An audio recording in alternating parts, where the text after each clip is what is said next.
বন্ধুগণ যারা এসেছেন তাদেরকে বলবো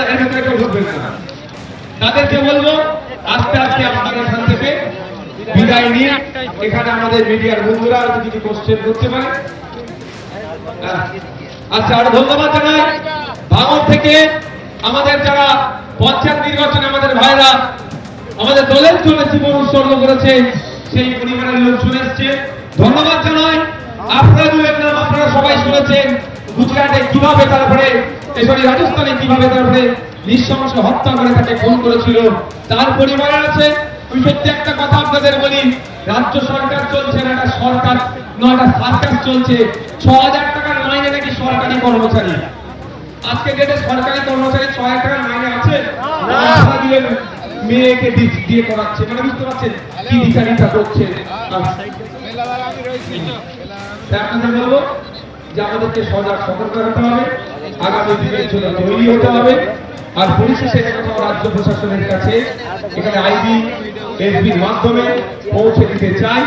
দেখুন, আমরা গান্ধীজির অহিংসার পথকে অবলম্বন করি বলে এ নয় যে নেতাজি সুভাষচন্দ্র বোসকে আমরা ভুলে গেছি, এটা আপনাদের কিন্তু মাথায় রাখবেন। আমরা শান্তির পক্ষে থাকি, ছিলাম, আগামী দিনেও থাকবো। আর আমরা অপোজিট সাইড থেকেও সেই সৌজন্যতার আশা করব। অন্যথায় গণতান্ত্রিক প্রক্রিয়াতে সেলফ ডিফেন্স বলেও একটা কথা আছে, এটাকে বৈধতা দিয়ে আছে সেলফ ডিফেন্স। সেলফ ডিফেন্সেও না আমাদেরকে চলে যেতে হয়। এই যে বলছে আয়ুষ্মান ভারত মমতা ব্যানার্জি সরকার নাকি করতে দেয়নি। পুরুলিয়ার ভাইরা শুনুন, আপনার বাড়িতে যদি স্মার্টফোন থাকে, হাতে যদি স্মার্টফোন থাকে, বাড়িতে যদি টিভি থাকে, মোটর সাইকেল থাকে, রেডিও থাকে, বাড়িতে পাকা ছাদ হয়, আপনি আয়ুষ্মান ভারতের কোনো লাভ পাবেন না। আপনাদের কাদের হাতে ফোন রয়েছে, স্মার্টফোন রয়েছে? হাত তুলুন তো, হাত তুলুন তো সবাই, হাত তুলুন। কাদের হাতে রয়েছে? প্রায় 50% মানুষের হাতে স্মার্টফোন রয়েছে। যাদের হাতে স্মার্টফোন রয়েছে তারা কেউ আয়ুষ্মান ভারত পাবেন না। এই কন্ডিশনগুলো ভারত সরকার বেঁধে দিয়েছে, মোদী সরকার। আর মমতা বন্দ্যোপাধ্যায়ের স্বাস্থ্যসাথী আপনার হাতে ফোন থাকলেও পাবেন, না থাকলেও পাবেন। বাড়িতে টেলিফোন থাকলেও পাবেন, না থাকলেও পাবেন। স্কুটার মোটরসাইকেল থাকলেও পাবেন, না থাকলেও পাবেন। টিভি থাকলেও পাবেন, না থাকলেও পাবেন। বাড়িতে পাকা ছাদ থাকলেও পাবেন, না থাকলেও পাবেন।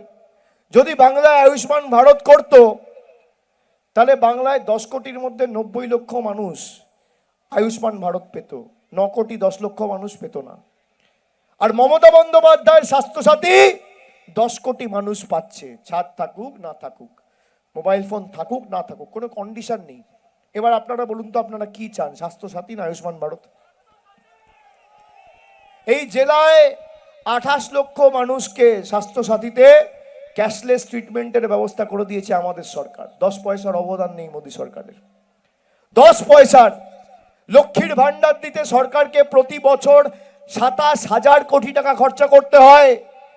জ্যোতির্ময় সিং মাহাতোকে বলুন যদি 10 পয়সার অবদান দেখাতে পারে, আমি রাজনীতি করব না লক্ষ্মীর ভান্ডারে। 10 পয়সার 27,000 কোটি টাকার মধ্যে। মিথ্যাবাদীদের দল, বড় বড় ভাষণ। এইবার আমাদের সকলকে ঐক্যবদ্ধ হয়ে লড়াই করতে হবে। এই লড়াই পুরুলিয়াকে জেতাতে হবে। সেই জন্যই আমরা বলেছি, যতই করো হামলা, যতই করো হামলা, যতই করো হামলা, যতই করো হামলা। আর ট্রেন নিয়ে যা সমস্যা আছে, আমার কথা সবাই ভালো করে শুনুন। আমরা বলেছিলাম 100 দিনের লড়াই নিয়ে আমরা যতদূর যাওয়ার যাব। হাইকোর্ট, সুপ্রিম কোর্ট, কৃষি মন্ত্রক, পঞ্চায়েত দপ্তর, দিল্লিতে মিটিং, প্রতিবাদ সভা সব হয়েছে। আজকে মানুষ জিতেছে।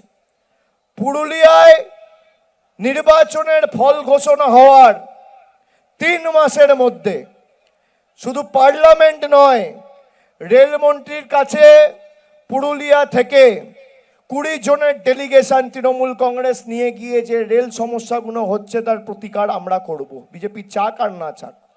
আমরা কথা দিয়ে যাচ্ছি, হাওড়ায় যদি ট্রেন পৌঁছানোর কথা থাকে, যদি গন্তব্যস্থল হাওড়া হয়, তাহলে সাঁতরাগাছি নয় হাওড়াতেই ট্রেন ঢুকতে হবে।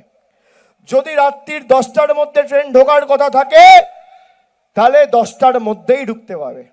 আধ ঘন্টা এদিক ওদিক হতে পারে, কিন্তু সপ্তাহে 7 দিনের মধ্যে 7 দিন 10:30টায় ঢুকবো বলে রাত্রির 2টোয় ট্রেন ঢুকবে, সকাল 6টায় ঢুকবো বলে সকাল 10টায় ট্রেন ঢুকবে?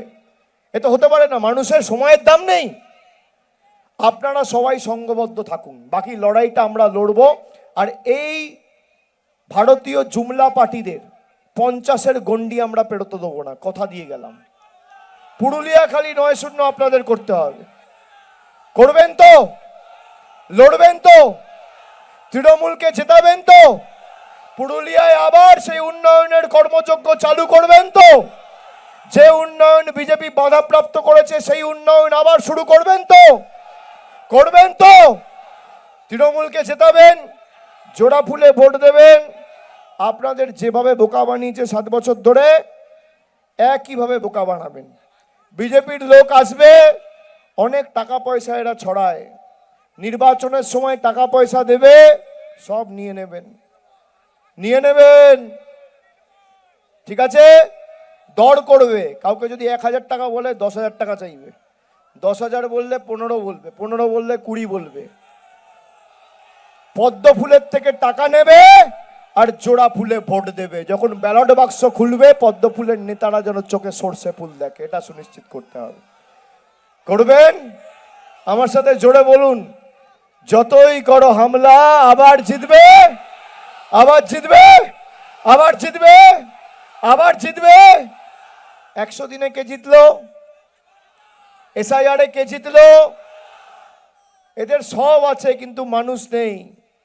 সব আছে, টাকা আছে, পয়সা আছে, ইডি আছে, সিবিআই আছে, তল্পি বাহক আছে, এজেন্সি আছে, বিচার ব্যবস্থা আছে, সংবাদ মাধ্যম আছে, কিন্তু মানুষ নেই। আর তৃণমূলের কিছু নেই, কিন্তু সাধারণ মানুষ আছে।